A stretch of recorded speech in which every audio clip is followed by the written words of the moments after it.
Marcus Williams adjusted his tie one more time as he looked at himself in the bathroom mirror of the downtown office building. The company's annual holiday party was in full swing just down the hall, but he felt out of place among all the celebration.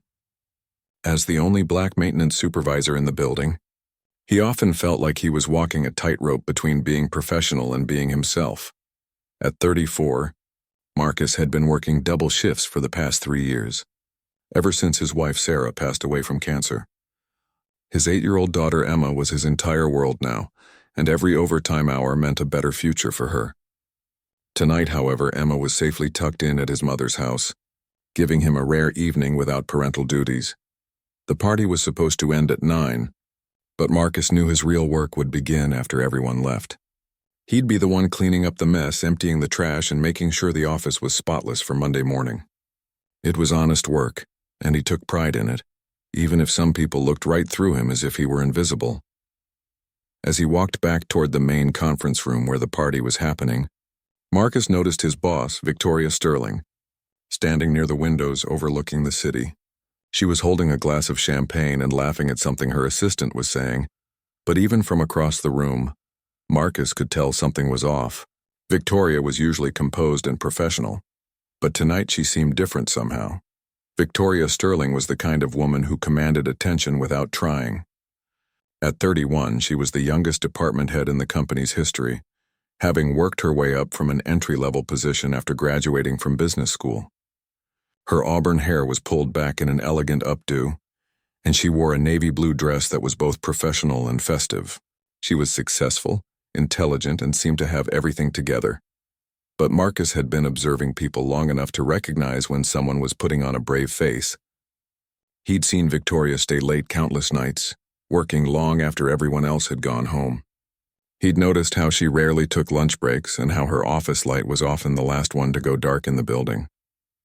As the evening progressed, Marcus continued his usual routine of quietly maintaining the party.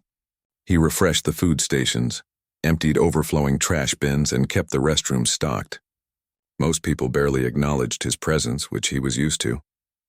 However, he couldn't help but keep an eye on Victoria throughout the night. Around 10:30, the party began winding down.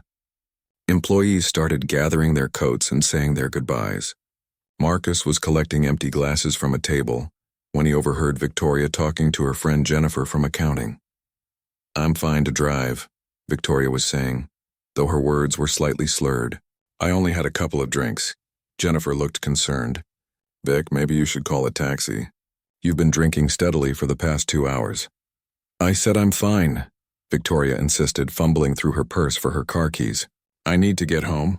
I have that presentation tomorrow morning." Marcus paused in his work, watching the exchange from the corner of his eye.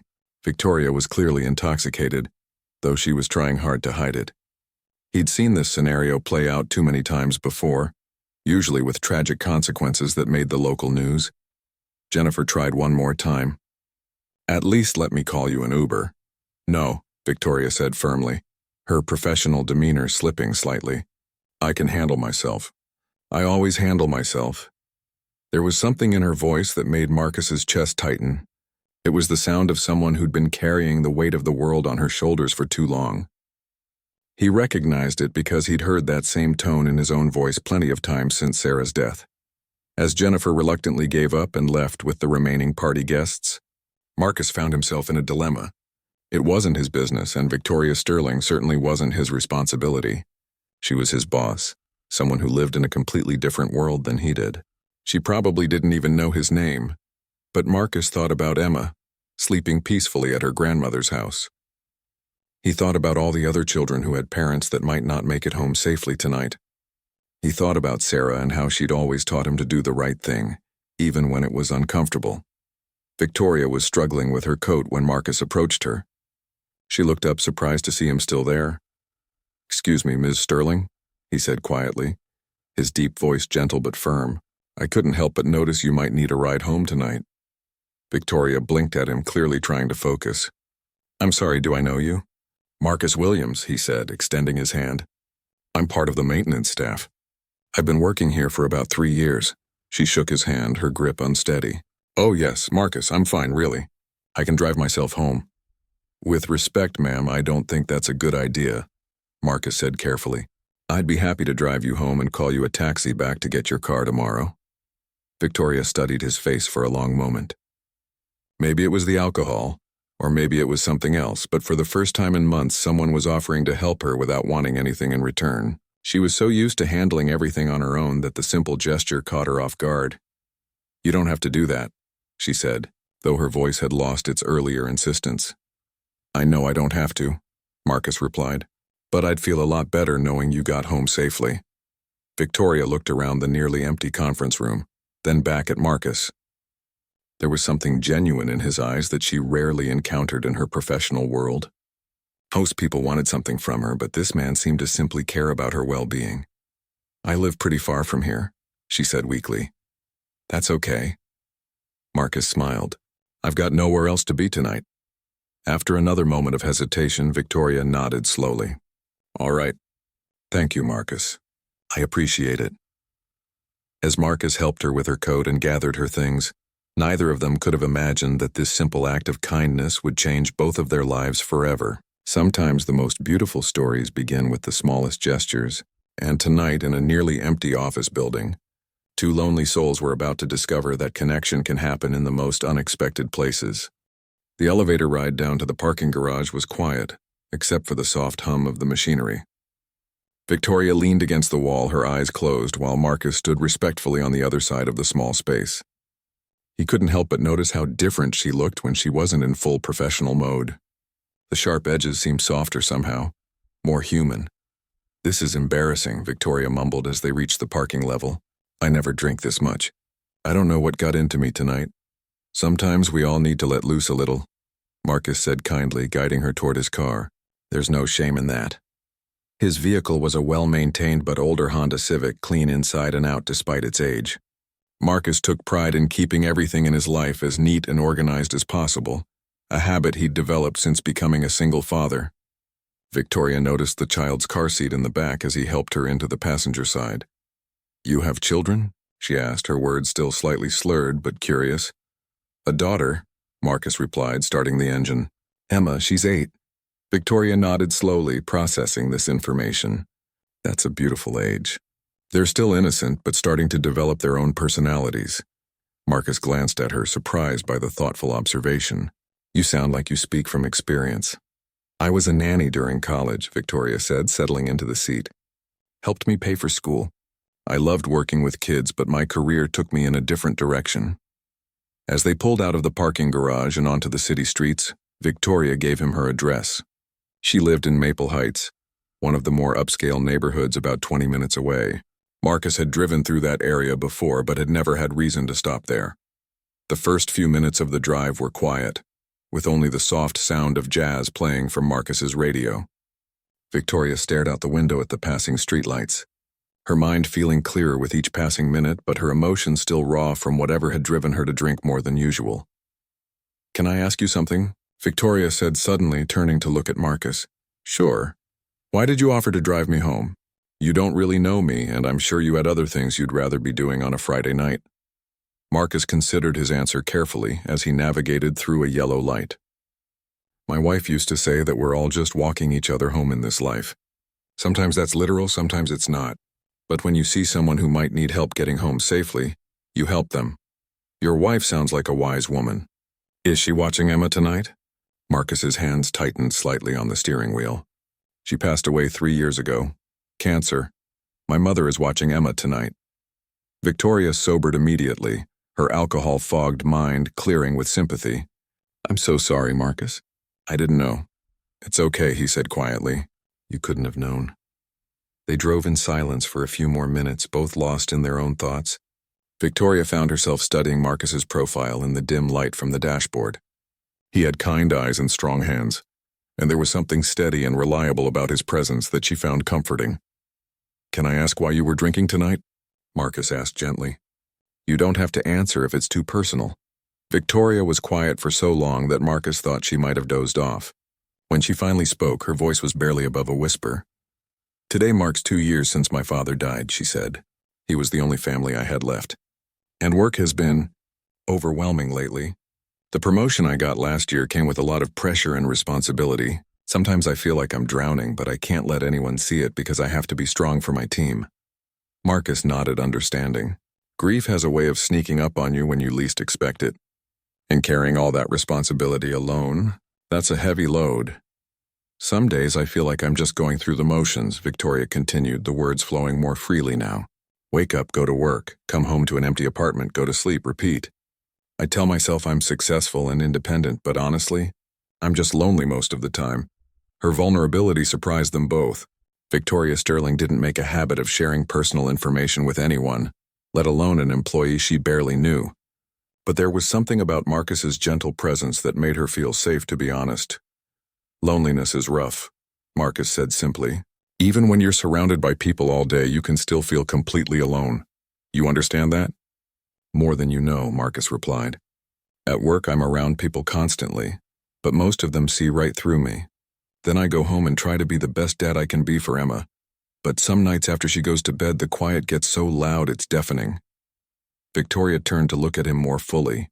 "I never thought about it that way, but that's exactly how it feels. The quiet gets loud." As they turned into her neighborhood, Victoria noticed how Marcus drove carefully and considerately, signaling every turn and checking his mirrors regularly. Everything about him seemed thoughtful and deliberate. "That's my building there," Victoria said, pointing to a modern apartment complex with well-manicured grounds. "You can just drop me at the front entrance." But as Marcus pulled into the visitor parking area, Victoria made no move to get out of the car. Instead, she sat quietly for a moment, seeming to wrestle with something internal. "Marcus," she said finally, "would you like to come up for coffee? I know it's late, but I'm not ready for the evening to end. And I'd like to hear more about Emma if you don't mind sharing." Marcus was surprised by the invitation. He glanced at the clock on his dashboard. It was already past 11 and he needed to pick up Emma in the morning. But something in Victoria's voice told him she really didn't want to be alone right now. "I can stay for a little while," he said. "Coffee sounds good." As they rode the elevator up to her floor, Victoria felt a flutter of nervousness. She couldn't remember the last time she'd invited anyone to her apartment, especially not someone from work. But Marcus felt safe in a way that she couldn't quite explain. Her apartment was exactly what Marcus expected: tastefully decorated, immaculately clean, and somehow impersonal despite its obvious expense. It looked like a magazine spread rather than a home where someone actually lived.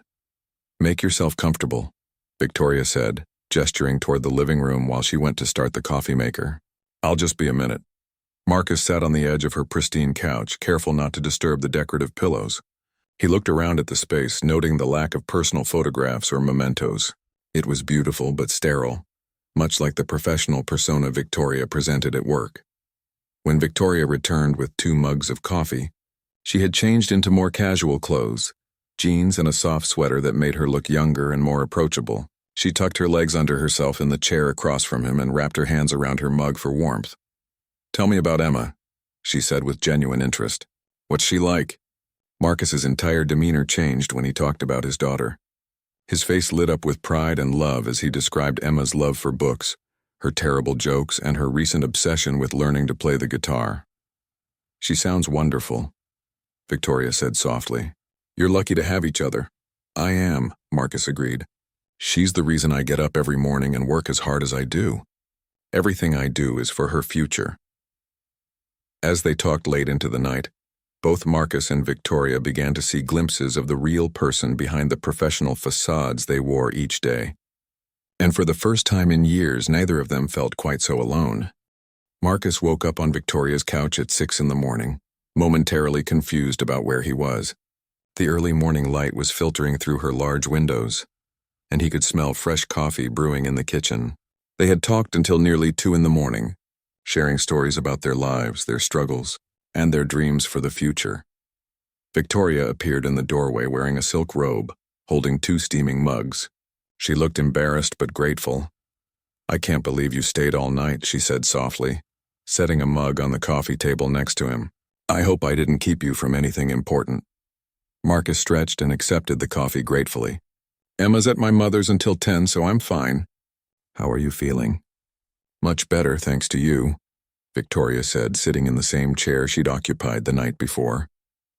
I don't usually share so much about my personal life with anyone, especially not someone from work. I hope things won't be weird between us now. Marcus considered this carefully. The night had changed something between them, created a connection that couldn't easily be undone. But he also understood the delicate nature of their different positions at work. It doesn't have to be weird, he said.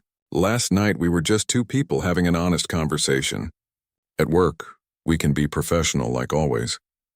Victoria nodded, but there was something in her eyes that suggested she wasn't entirely convinced it would be that simple. I should probably get your car detailed or something to thank you for driving me home. That's not necessary, Marcus said firmly. I didn't do it expecting anything in return. But I want to do something, Victoria insisted. You went out of your way for someone you barely knew. Marcus finished his coffee and stood to leave. You want to do something? Just pay it forward sometime. Help someone else who needs it. As Marcus gathered his jacket and prepared to leave, Victoria felt an unexpected pang of loneliness. The apartment already felt too quiet again. Marcus, she called as he reached the door. Would you maybe like to have lunch sometime? Away from work, I mean. Has friends. Marcus paused with his hand on the doorknob. The invitation was tempting, but he could see the complications it might create. Victoria was his boss, they came from very different worlds, and he had Emma to think about. I'd like that, he said finally.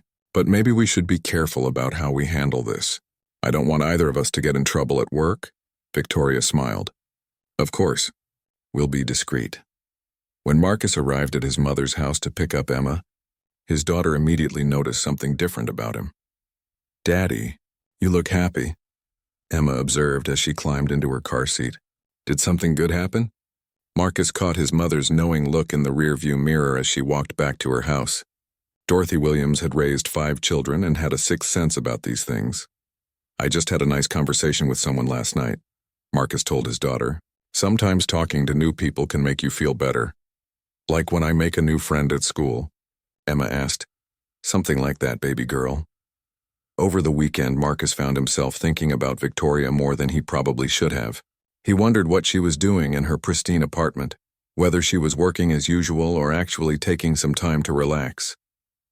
During Emma's Saturday morning soccer game, he caught himself looking around the sidelines, imagining what it would be like if Victoria were there cheering alongside him. Meanwhile, Victoria spent her weekend in an unusually reflective mood. She cleaned her already spotless apartment, tried to read a book but couldn't concentrate, and found herself replaying every moment of Friday night's conversation with Marcus. She hadn't felt this connected to another person in years, and it both thrilled and terrified her. On Monday morning, Victoria arrived at work early as usual, but she felt nervous in a way that was completely foreign to her professional experience. She had handled million-dollar deals and high-pressure presentations without breaking a sweat, but the thought of seeing Marcus again made her palms damp. Marcus, for his part, went about his usual morning routine of cleaning the offices before the regular staff arrived. But when he reached Victoria's floor, he found himself moving more slowly, hoping he might catch a glimpse of her. Their first encounter happened at the elevator bank around 9:30. Victoria was waiting for the elevator when Marcus appeared with his cleaning cart, heading to a different floor. They made eye contact and both smiled slightly. Good morning, Victoria said professionally, though her voice carried a warmth that hadn't been there before. Morning. Miss Sterling, Marcus replied, equally professional but with kind eyes. The elevator arrived, and they rode up together in comfortable silence. When Victoria's floor arrived, she stepped out but turned back briefly. Have a good day, Marcus, she said softly. You too, he replied, and meant it. This pattern continued for several days. Brief encounters in hallways, polite greetings that carried more meaning than anyone else would notice, and occasional text messages that started professional but gradually became more personal. Victoria found herself looking forward to these small interactions in a way that surprised her. She began leaving her office door open more often, hoping to catch sight of Marcus as he worked. She learned his schedule and found reasons to be in the break room or copy center when she knew he'd be nearby. Marcus, meanwhile, was experiencing feelings he hadn't had since before Sarah's illness. The guilt of moving forward was mixed with a growing excitement about the possibility of connecting with someone again. He caught himself whistling while he worked, something Emma noticed immediately. "Daddy's been happy lately," Emma told her grandmother during their weekly phone call. He sings in the car now. Dorothy Williams smiled knowingly. "Does he now? That's wonderful, honey." On Thursday afternoon, Victoria made a decision that surprised even her. She left work early, something she rarely did, and stopped by a local deli to pick up sandwiches and coffee. Then she drove to Riverside Park, where she'd noticed Marcus mentioned taking Emma sometimes. She found him there with his daughter, pushing her on the swings. Emma was laughing delightedly, her braids flying behind her as she swung higher and higher. Victoria sat on a nearby bench for several minutes, just watching them together. The love between father and daughter was obvious and beautiful. Marcus was completely present with Emma, not distracted by his phone or anything else. He was the kind of father Victoria wished she'd had growing up. When Emma noticed Victoria sitting nearby, she waved enthusiastically. "Daddy, there's a pretty lady over there, and she's watching us," Emma announced loudly. Marcus turned and was shocked to see Victoria. She looked different in casual clothes and sunglasses, more approachable somehow. "Hi," Victoria said, walking over with the bag of food. "I hope you don't mind me stopping by. I brought lunch, thought you might be hungry." Emma looked between the two adults with curiosity. "Do you know my daddy?" "I work with your daddy," Victoria explained, kneeling down to Emma's level. "I'm Victoria. What's your name?" "Emma Williams," the little girl replied proudly. "I'm 8 years old and I'm in 3rd grade. 8 is a perfect age," and Victoria said seriously. "That's when you're old enough to have real conversations but young enough to still believe in magic." Emma beamed. "I do believe in magic, do you?" Victoria glanced at Marcus, who was watching the interaction with amazement. "I'm starting to," she said softly. As they sat at a picnic table sharing sandwiches and watching Emma play on the playground equipment, Victoria felt something she hadn't experienced in years. For the first time since her father's death, she felt like she might actually belong somewhere, with people who could become her family. Marcus watched Victoria interact naturally with his daughter and felt his heart skip. Emma was the most important person in his world, and seeing her take to Victoria so easily felt like a sign that maybe, just maybe, he was ready to open his heart again. The park meeting changed everything. What had been careful, professional interactions became something deeper and more meaningful. Victoria found herself looking forward to work for reasons that had nothing to do with her job responsibilities. Over the following weeks, their friendship developed naturally. Victoria would occasionally run into Marcus and Emma at various places around the city. Sometimes it was at the library where Emma loved to check out books. Other times at the ice cream shop near Marcus's apartment. Each encounter felt less coincidental and more intentional, though neither of them acknowledged this directly. Emma had taken an immediate liking to Victoria, which both thrilled and worried Marcus. His daughter had been without a mother figure for most of her life, and he could see how much she craved that kind of connection.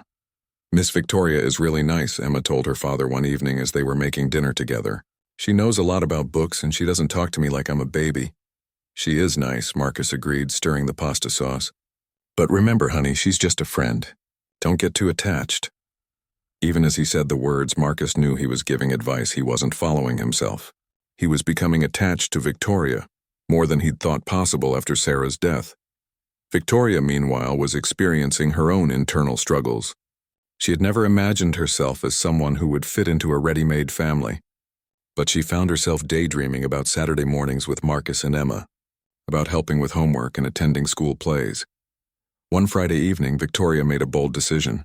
She called Marcus after work. "I know this is last minute," she said, "but I have tickets to the Children's Museum for tomorrow. There's a special exhibit on space exploration that I thought Emma might enjoy. Would you both like to go?" Marcus hesitated. They had been careful to keep their growing friendship somewhat casual, but this felt like a real date, even with Emma as a chaperone. "Emma would love that," he said finally. "Are you sure you want to spend your Saturday with us?" "I can't think of anything I'd rather do," Victoria replied, and she meant it. The museum trip was a revelation for all three of them. Victoria had never spent an extended period with a child before, and she was amazed by Emma's curiosity and intelligence. The 8-year-old asked thoughtful questions about the exhibits and had theories about space travel that made both adults laugh. Marcus watched. Victoria patiently explained how rockets work and felt something shift in his chest. Sarah had always wanted more children, and seeing Victoria with Emma brought back bittersweet memories of conversations about the family they'd planned to have together. "Miss Victoria," Emma said as they sat in the museum cafe sharing a pizza. "Do you have any kids?" "No, I don't," Victoria replied. "But I really enjoy spending time with you. Would you like to have kids someday?" Emma pressed on with the directness that only children possess. Victoria glanced at Marcus, who looked equally interested in her answer. "I think I would," she said carefully, "with the right person at the right time." Later that evening, after they had dropped Emma off at Dorothy's house for the night, Marcus and Victoria found themselves alone for the first time since that night at her apartment. They decided to get coffee and walk through the downtown area. "Thank you for today," Marcus said as they strolled past shops and restaurants. "Emma hasn't been that excited about anything in months. You have a natural way with her."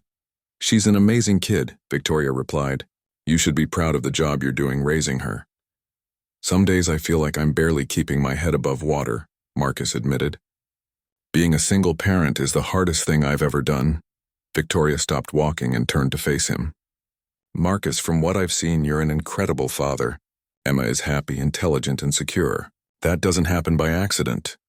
The sincerity in her voice made Marcus's throat tighten with emotion. He had been carrying the weight of single parenthood for 3 years without anyone really acknowledging how difficult it was. "Can I ask you something?"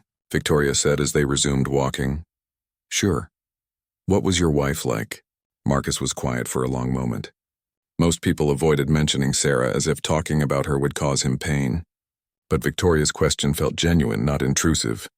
"Sarah was sunshine," he said finally. "She had this way of making everyone around her feel special. She loved Emma more than life itself, and she made me want to be a better man every day." "She sounds wonderful," Victoria said softly. "Do you think she would want you to be happy again?" Marcus stopped walking entirely this time. "Why do you ask that?" Victoria felt her cheeks warm. "I just think that someone who loved you that much would want you to find joy again, when you were ready." "And what if I told you that I think I might be ready?" Marcus asked quietly. Victoria's heart began beating faster. "Then I would say that's beautiful, and whoever gets your heart next will be very lucky." "Victoria," Marcus said, turning to face her fully, "I need to be honest with you about something." She nodded, suddenly nervous. "These past few weeks, getting to know you, seeing you with Emma, it's been the first time since Sarah died that I've felt like I might want to try again. With someone. With you." Victoria felt tears prick her eyes. "Marcus, I feel the same way. But this is complicated. Our jobs, the differences in our backgrounds, Emma's well-being." "I know it's complicated," Marcus said, reaching for her hand. "But maybe some things are worth the complication." Victoria looked down at their joined hands, his dark skin against her pale complexion, and realized that all the complications she'd been worried about seemed less important than the feeling of rightness that settled over her when they were together. "What would this mean for us at work?" she asked practically. "We'd have to be professional there," Marcus said. "And eventually we'd probably need to talk to HR if this becomes serious." "If?" Victoria asked with a small smile. Marcus smiled back. "When?" he corrected. "When it becomes serious." That night, Victoria lay awake in her apartment, no longer feeling like it was too quiet. Instead, she found herself planning. She thought about Emma's upcoming school play, about whether Marcus would like her to cook dinner for them sometime, about how she could support him better as a single father. For the first time in years, Victoria Sterling was thinking about someone other than herself and her career, and it felt wonderful. Meanwhile, across town, Marcus tucked Emma into bed and sat in his living room looking at a photograph of Sarah that he kept on the side table. "I think you'd like her," he whispered to the picture. "She's good with our girl and she makes me laugh again. I hope that's okay." The house was quiet, but for the first time in 3 years, the silence felt peaceful rather than lonely. Marcus was learning that love didn't have to end with death, and that opening your heart again didn't mean forgetting what you'd lost. 3 months into their relationship, Marcus and Victoria faced their first real test. Word had begun circulating around the office that Victoria was spending time with someone from maintenance. The rumors were vague but persistent, and Victoria could feel the disapproving looks from some of her colleagues. The breaking point came during a Monday morning executive meeting. Richard Hawthorne, the company's vice president and Victoria's biggest rival for advancement, made what seemed like an innocent comment. "Victoria, you seem distracted lately," he said with a thin smile. "I hope your personal life isn't interfering with your professional responsibilities." Victoria felt her cheeks burn, but she maintained her composure. "My personal life has never interfered with my work, Richard. My department's productivity numbers speak for themselves." After the meeting, Victoria's friend Jennifer from accounting pulled her aside in the hallway. "Vic, people are talking," Jennifer said quietly. "There are rumors that you're dating someone inappropriate." "Is it true?" Victoria stiffened. "What do you mean by inappropriate?" "Someone below your level," Jennifer said uncomfortably. "Look, I don't care who you date, but you've worked too hard to let office gossip derail your career." That evening, Victoria called Marcus and asked if they could talk. They met at a small cafe outside the city, away from anyone they might know from work. "We have a problem," Victoria said without preamble after they'd ordered coffee. Marcus had been expecting this conversation. He'd noticed the subtle changes in how some people at work treated him lately. A few of the other maintenance staff had made comments about him, thinking he was better than them and forgetting his place. "People at work are talking," Victoria continued. "My friend thinks I'm making a career mistake." Marcus nodded slowly. "And what do you think?" Victoria was quiet for a long moment. "I think I don't care what they think, but I also can't pretend this isn't complicated." "Victoria," Marcus said carefully, "if being with me is going to hurt your career, maybe we should reconsider this." "Don't," Victoria said firmly. "Don't you dare make this decision for me. I'm a grown woman and I can decide what's worth the risk." Marcus reached across the table and took her hand.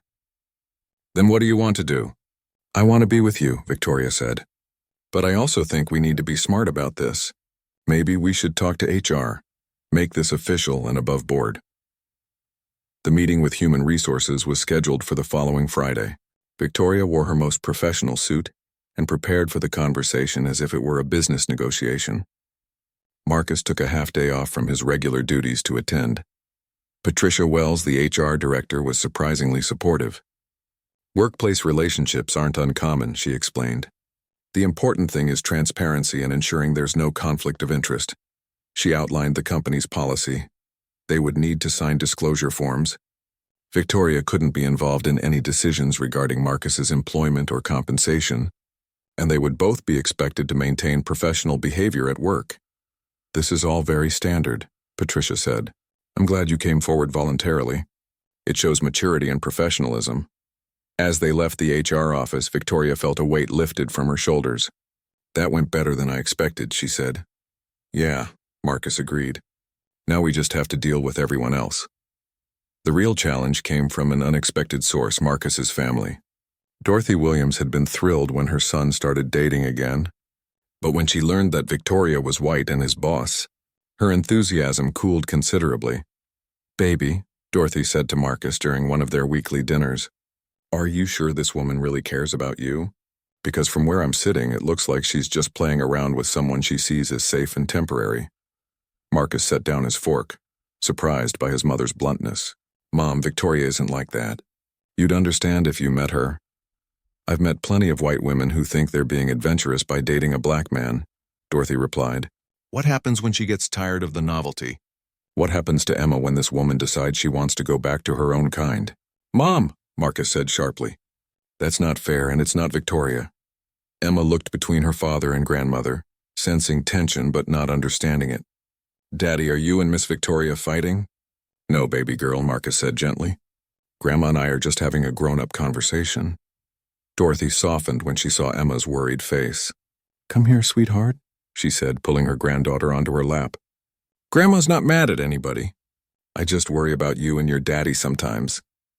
Later that evening, after Emma had gone to bed at Dorothy's house, Marcus and his mother sat on her front porch talking honestly for the first time in months.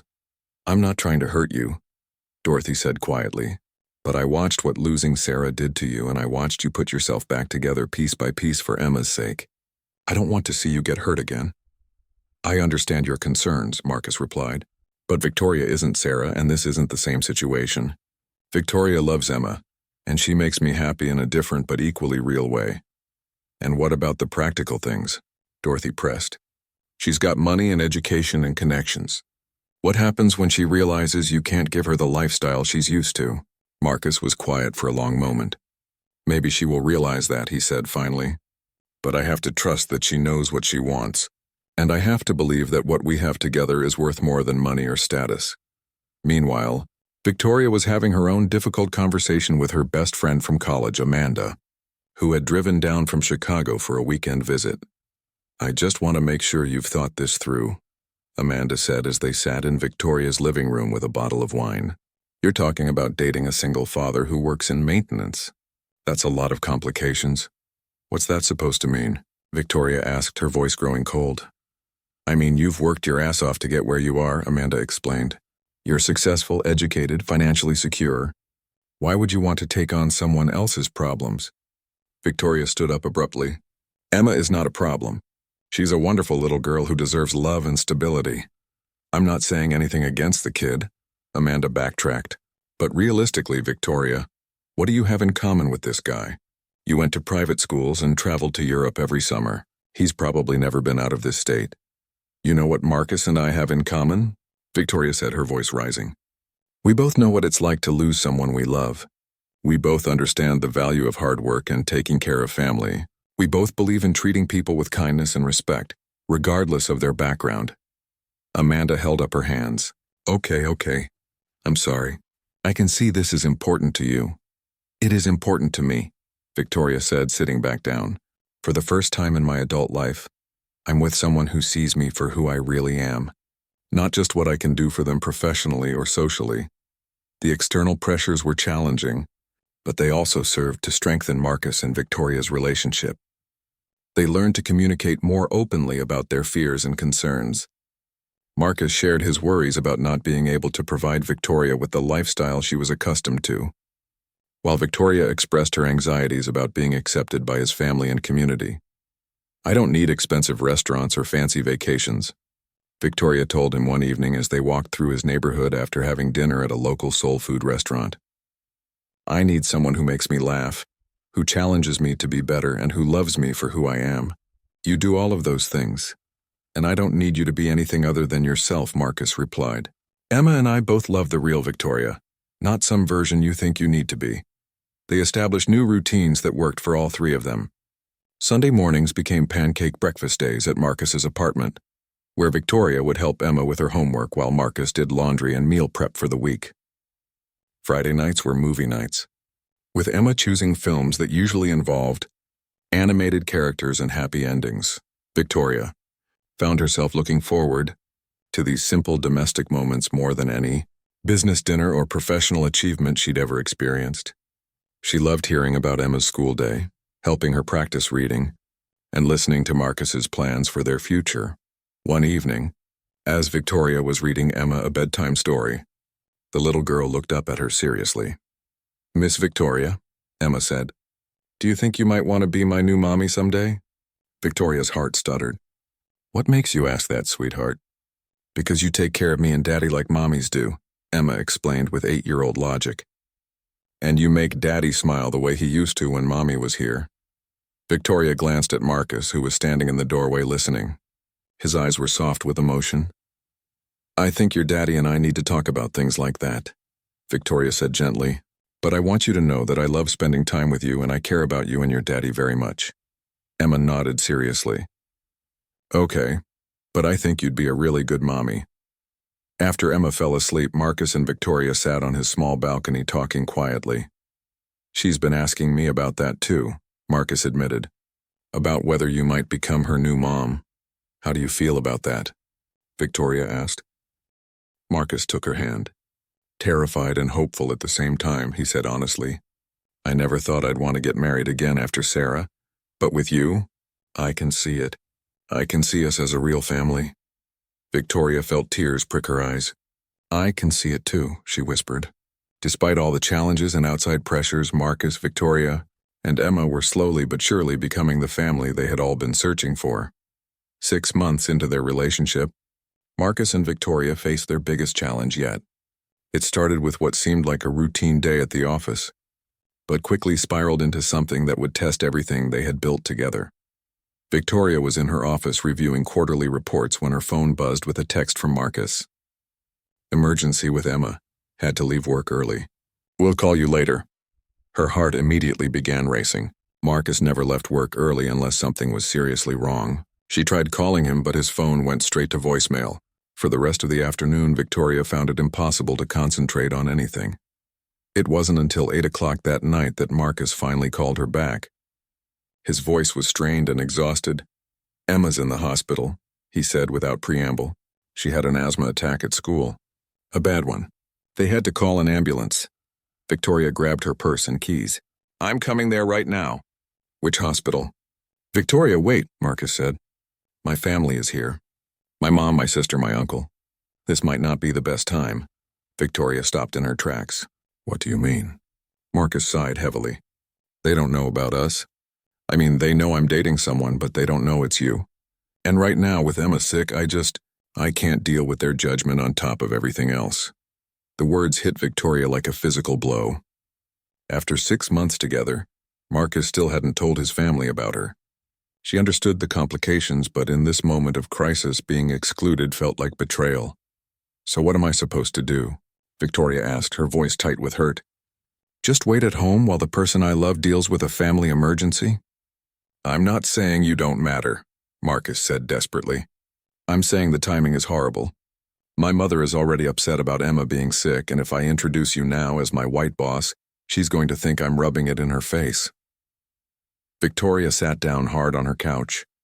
Your white boss. Is that how you see me? You know that's not how I see you, Marcus replied. But that's how my family will see you, at least at first. Marcus, I love Emma like she's my own daughter, Victoria said, her voice breaking slightly. The fact that I can't be there for her right now can't be there for you because you're ashamed of me. I am not ashamed of you, Marcus said firmly. I'm trying to protect you from a situation that's going to be difficult and painful for everyone involved. They talked for another 20 minutes, but neither of them felt better when they hung up. Victoria spent the night pacing her apartment, worried about Emma and hurt by Marcus's decision to exclude her from this crisis. Marcus spent the night in an uncomfortable hospital chair, watching his daughter sleep and questioning every decision he'd made in the past 6 months. Emma's asthma attack had been triggered by stress at school, where some of the other children had been teasing her about her father dating a white woman. The kids had heard their parents talking, and children could be cruel with information they didn't understand.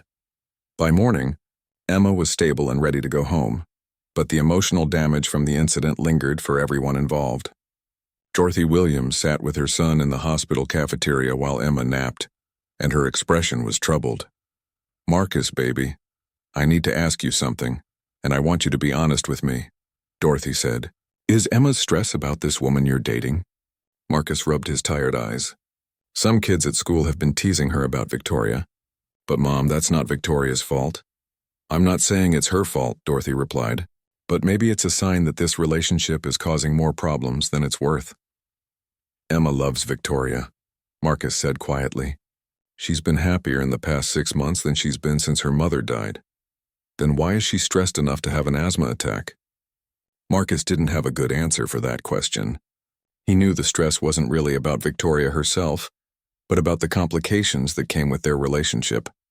The judgment from others, the whispers at school, the disapproval from family members. When Victoria called later that morning to check on Emma, Marcus could hear the distance in her voice. How is she? Victoria asked formally. She's going to be fine, Marcus replied. The doctor says she can go home this afternoon. Good, I'm glad she's okay. There was an awkward silence, neither of them sure how to bridge the gap that had opened between them. Victoria, about last night, Marcus began. It's fine, Victoria said, though her tone suggested it was anything but fine. I understand you have priorities, and I understand where I fit in those priorities. That's not fair, Marcus said. You know you're important to me. Am I? Victoria asked.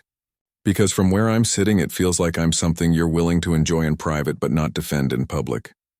Marcus felt anger flare in his chest. That's not true, and you know it. I've never hidden you or been ashamed of you.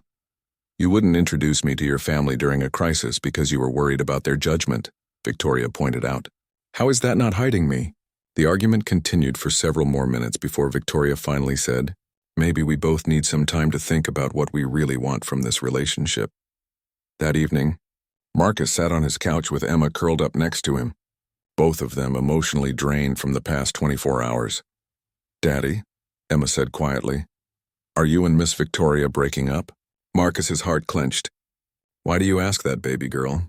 Because you look sad and she wasn't at the hospital, Emma observed with the perceptiveness that children sometimes possess. And the kids at school said mean things about her. Marcus pulled his daughter closer. What kind of mean things? Emma hesitated. They said she's only pretending to like us because she feels sorry for us. And they said you're only dating her because she's rich. Marcus closed his eyes, feeling the weight of the situation pressing down on him. Emma, none of that is true. Miss Victoria cares about us very much. Then why wasn't she there when I was sick?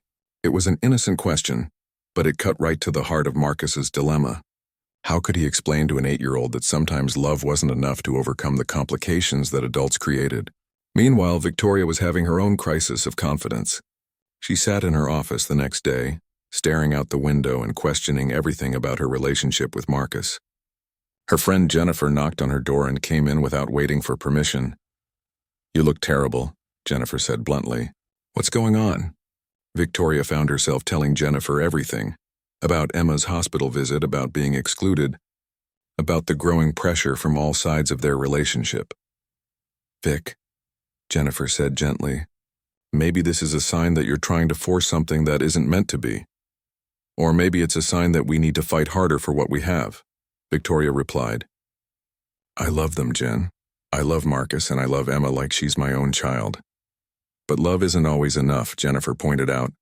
Sometimes the practical problems are too big to overcome. That evening, Victoria made a decision. She drove to Marcus's apartment building and knocked on his door.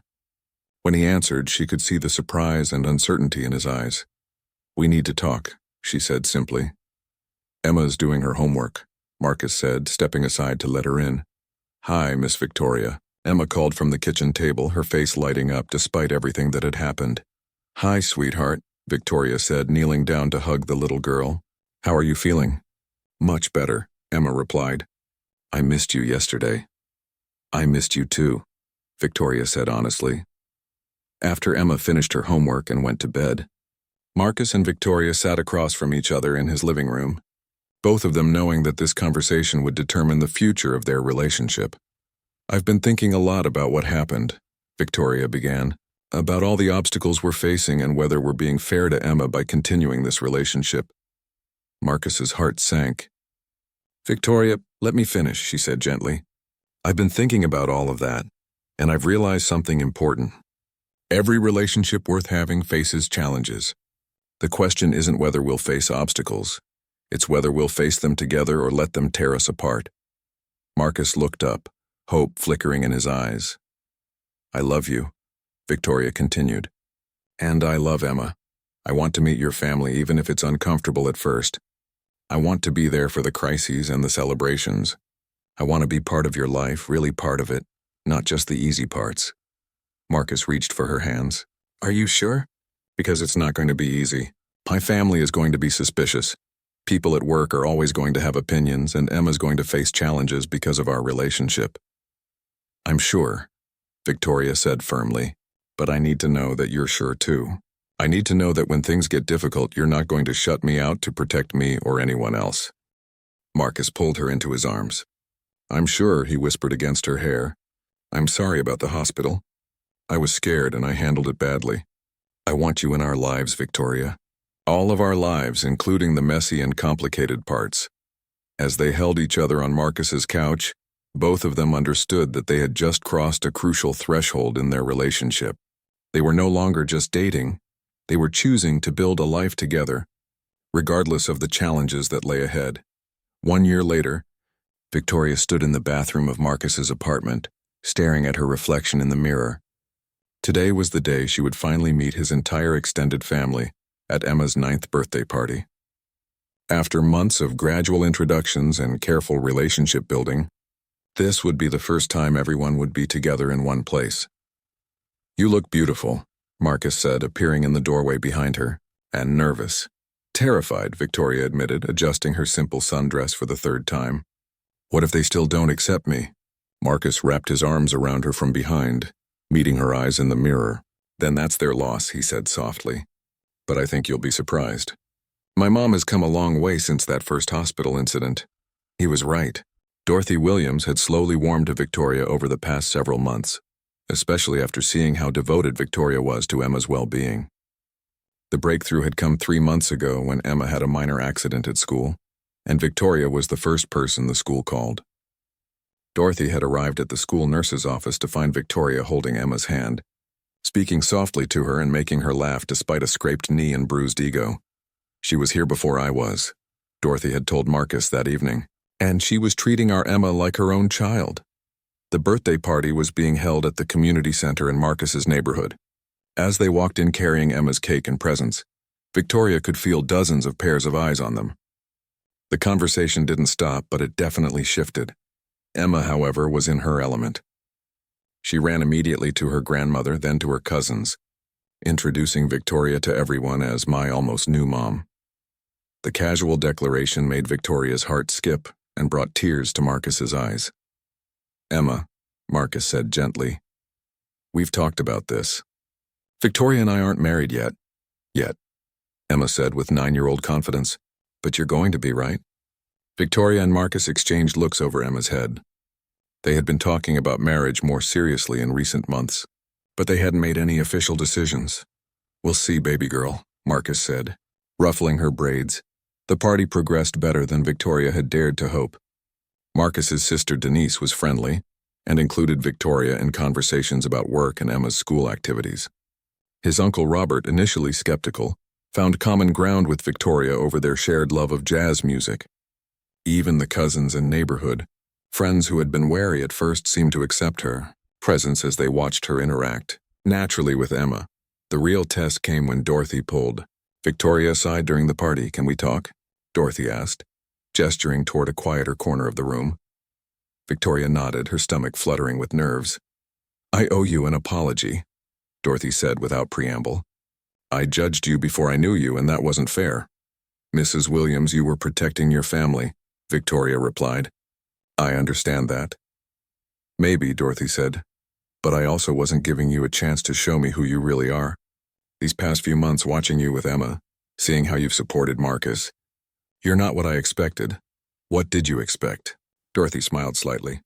Someone who was playing at being part of our family. Someone who would get bored or scared when things got real. But you didn't run when Emma got sick, even when Marcus pushed you away. You didn't give up when people gossiped at work or when the kids at school were mean to Emma. You stayed and you fought for this family. Victoria felt tears welling up in her eyes. I love them, she said simply. I love Marcus and I love Emma like she's my own daughter. I can see that, Dorothy said. And more importantly, Emma can see it. That little girl has been through too much loss in her young life. If you're going to be part of our family, I need to know you're here for good. I'm here for good, Victoria said firmly. If Marcus will have me, if Emma wants me, I'm not going anywhere. Dorothy studied her for a long moment, then nodded. Good. Because that little girl over there has been planning your wedding in her head for months, and I think my son is just waiting for the right moment to make it official. As if summoned by their conversation, Marcus appeared beside them with a slightly anxious expression. Everything okay over here? He asked. Everything's perfect, Dorothy said, patting Victoria's arm. I was just telling Victoria that she's going to need to start calling me Mom soon. Marcus's eyes widened in surprise, and Victoria felt a surge of overwhelming gratitude and love. I'd be honored to, Victoria said, her voice thick with emotion. The party continued with games, cake, and the joyful chaos that comes with celebrating a child's birthday. Victoria found herself completely absorbed in the celebration, helping serve cake, organizing party games, and taking dozens of photos of Emma with her friends and family. As the sun began to set and the party wound down, Victoria was cleaning up plates and cups when she noticed Marcus talking quietly with his mother near the kitchen. Both of them kept glancing in her direction, and Marcus looked nervous about something. Emma bounded over to Victoria, still high on birthday sugar and excitement. Miss Victoria, this was the best birthday party ever, Emma declared, throwing her arms around Victoria's waist. I'm so glad you had fun. "Sweetheart," Victoria replied, hugging her back. "Can I tell you a secret?" Emma whispered loudly. Victoria knelt down to Emma's level. "What's your secret?" Emma cupped her hands around Victoria's ear. "Daddy has a surprise for you, but he's scared to give it to you." Victoria glanced over at Marcus, who was now pacing slightly while still talking to his mother. "What kind of surprise?" "The kind that makes you family for real," Emma said with a giggle. Victoria's heart began beating faster as understanding dawned on her. She looked back at Marcus, who had stopped pacing and was now walking toward them with something small hidden in his hand. "Emma," Marcus said as he reached them, "why don't you go help Grandma pack up the leftover cake?" Emma winked at Victoria, an expression that was both hilarious and heartwarming on a 9-year-old face, and skipped away toward the kitchen.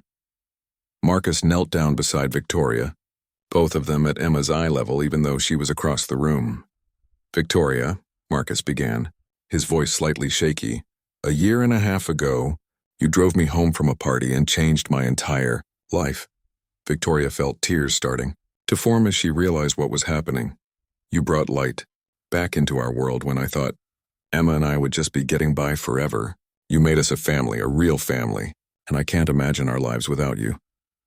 Marcus pulled out a small velvet box and opened it to reveal a simple but beautiful diamond ring. "Victoria Sterling, will you marry me? Will you be Emma's mom and my wife and make this official forever?" Before Victoria could answer, Emma's voice rang out from across the room. "She said yes." She said yes. The entire remaining party turned to look at them, and Victoria realized she was crying and nodding and laughing all at the same time. "Yes," she managed to say through her tears. "Yes, Marcus, of course I'll marry you." As Marcus slipped the ring onto her finger and kissed her, the room erupted in cheers and applause. Emma came running over and threw herself into both of their arms, creating a group hug that felt like the most natural thing in the world. 6 months later, Victoria walked down the aisle of a small church in Marcus's neighborhood, wearing her mother's pearl necklace and carrying a bouquet of sunflowers, Sarah's favorite flower, which Marcus had suggested as a way of honoring the woman who had made Emma possible. Emma served as maid of honor, wearing a yellow dress that she had picked out herself and carrying a smaller bouquet that matched. Victoria's Dorothy Williams cried happy tears as she watched her son marry the woman who had brought joy back into their family. As Victoria and Marcus exchanged vows, promising to love, honor, and support each other through all of life's challenges, Victoria reflected on how drastically her life had changed since that night she'd offered a ride to an intoxicated colleague. She had gained more than a husband. She had gained a daughter who filled her days with laughter and purpose, a mother-in-law who had become one of her closest friends, and an extended family that had welcomed her with open arms once they'd seen her heart. Marcus had gained more than a wife. He had gained a partner who supported his dreams, helped shoulder the responsibilities of parenting, and loved his daughter with fierce protectiveness. Emma had gained more than a stepmother. She had gained an advocate, a friend, and someone who would never try to replace her biological mother but would love her just as completely. As they were pronounced husband and wife and shared their first kiss as a married couple, Victoria knew that sometimes the most beautiful love stories begin with the simplest acts of kindness. She had offered Marcus a ride home, and he had offered her something infinitely more valuable in return: a place to belong, a family to love, and a future filled with the kind of happiness she had never dared to dream possible. Their love story had begun with Victoria driving Marcus home, but their real journey was just beginning. Together, they would face whatever challenges life brought them, secure in the knowledge that they had found something rare and precious, a love that was strong enough to overcome any obstacle, and a family bond that would last forever.